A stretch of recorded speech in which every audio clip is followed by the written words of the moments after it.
Hi, ഇപ്പോൾ തിയേറ്ററുകളിൽ ഓടിക്കൊണ്ടിരിക്കുന്ന പ്രധാനപ്പെട്ട രണ്ട് സിനിമകൾ, ഒന്ന് മമ്മൂട്ടിയും മോഹൻലാലും ഒന്നിച്ച പാട്രിയറ്റ്, മറ്റൊന്ന് ദൃഢം എന്ന സിനിമയാണ്. ഈ രണ്ട് സിനിമകൾക്കും കാര്യമായിട്ടുള്ള കളക്ഷൻ ലഭിക്കുന്നില്ല എന്നുള്ളത് എടുത്തു പറയുന്നു. പാട്രിയറ്റിനെ കുറിച്ച് നമ്മളുടെ അഭിപ്രായം പറഞ്ഞതാണ്. ഒരു ആവറേജ് അനുഭവമാണ് എനിക്ക് കിട്ടിയത്.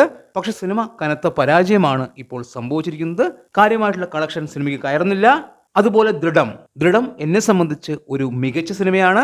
തീർച്ചയായും അതിന്റെ ക്ലൈമാക്സ് അത് എടുത്തു പറയേണ്ടത് തന്നെയാണ്. വേറെ ലെവൽ എന്ന് തന്നെ പറയാം. പക്ഷേ കളക്ഷനിൽ കാര്യമായിട്ട് മുന്നേറാൻ സിനിമയ്ക്ക് സാധിക്കുന്നില്ല.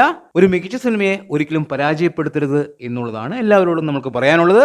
അതുപോലെ ഈ ആഴ്ച വരാനിരിക്കുന്ന സൂര്യയുടെ തമിഴ് ചിത്രം കറുപ്പ്, ടോവിനോ, ബേസിൽ, വിനീത് ശ്രീനിവാസൻ ഇവർ ഒന്നിക്കുന്ന അതിരടി, അതുപോലെ ലാലേട്ടന്റെ ദൃശ്യം 3 അത് മെയ് 21-നാണ്. മറ്റു രണ്ട് സിനിമകൾ ഈ മാസം 14-ന്, ദൃശ്യം മെയ് 21-ന്. ഈ സിനിമകളുടെ ബുക്കിംഗ് സ്റ്റാർട്ടായിട്ടുണ്ട്. ഇവിടെ എടുത്തു പറയേണ്ട കാര്യം, ഈ ആഴ്ച റിലീസ് ചെയ്യുന്ന കറുപ്പിനേക്കാളും അതിരടിയേക്കാളും വലിയ രീതിയിലുള്ള ബുക്കിംഗ് ദൃശ്യം 3-ക്ക് വരുന്നു എന്നുള്ളതാണ്. ദൃശ്യം 3-ക്ക് ഇനിയും 9-10 ദിവസം ബാക്കിയുണ്ട്. മറ്റുള്ള സിനിമകൾ റിലീസ് ചെയ്യാൻ വെറും 2 ദിവസങ്ങൾ മാത്രമേ ബാക്കിയുള്ളൂ. അപ്പോഴാണ് ഈ ഒരു കണക്ക്. തീർച്ചയായും ദൃശ്യം നമ്മളെ ഞെട്ടിപ്പിച്ചുകൊണ്ടിരിക്കുകയാണ്. കറുപ്പ് എന്ന അത്യാവശ്യം ബഡ്ജറ്റുള്ള സിനിമ ഇനി റിലീസാവാൻ വെറും 2 ദിവസങ്ങൾ മാത്രം. പക്ഷെ കറുപ്പിനേക്കാളും ബുക്കിംഗ് കളക്ഷൻ ദൃശ്യം 3-ക്കാണ് എന്ന് പറയുമ്പോൾ ദൃശ്യത്തിന്റെ വലിപ്പം എത്രത്തോളം ഉണ്ട് എന്ന് ചിന്തിച്ചു നോക്കണം. ദൃശ്യം എല്ലാ ഭാഷകളിലും വരുന്നുണ്ട് എന്നുള്ളതാണ് ഇപ്പോൾ അറിയാൻ സാധിച്ചിരിക്കുന്നത്.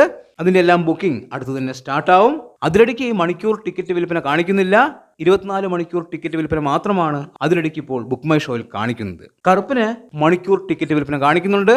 മണിക്കൂറിൽ 1000-ഓളം ടിക്കറ്റുകൾ കറുപ്പിന് വിറ്റുപോകുന്നുണ്ട്. പക്ഷെ ദൃശ്യം 3-ക്ക് മണിക്കൂറിൽ 2000-ൽ കൂടുതൽ ടിക്കറ്റുകൾ ഇപ്പോഴും വിറ്റുകൊണ്ടിരിക്കുന്നു എന്ന് പറയുമ്പോൾ തീർച്ചയായും അത് വലിയൊരു കാര്യമാണ്. ഇനിയും ഒരുപാട് ദിവസങ്ങൾ ബാക്കി. പ്രീ സെയിൽ കളക്ഷനിലൂടെ തന്നെ വമ്പൻ കളക്ഷൻ സിനിമ നേടിയെടുക്കും എന്ന് ഉറപ്പായി കഴിഞ്ഞു. ഇതുവരെ ഏകദേശം 6 കോടിയോളം രൂപ സിനിമ നേടിക്കഴിഞ്ഞു എന്ന് പറയുമ്പോൾ നിങ്ങൾക്ക് ചിന്തിക്കാൻ പറ്റും ദൃശ്യം 3-യുടെ ബുക്കിംഗ് എങ്ങനെയാണ് പോകുന്നത് എന്ന്. കറുപ്പ് എന്ന സിനിമയ്ക്ക് ഇതുവരെ 3 കോടിയോളം മാത്രമേ നേടാൻ സാധിച്ചിട്ടുള്ളൂ. അവിടെയാണ് 6 കോടിയോളം രൂപ ദൃശ്യം 3 നേടിയെടുത്തത്. ഇനിയും റിലീസിന് ഒരുപാട് ദിവസങ്ങൾ ബാക്കിയുള്ളപ്പോൾ. എന്തായാലും വരാനിരിക്കുന്ന സിനിമകളെല്ലാം മികച്ച സിനിമകളായി മാറട്ടെ.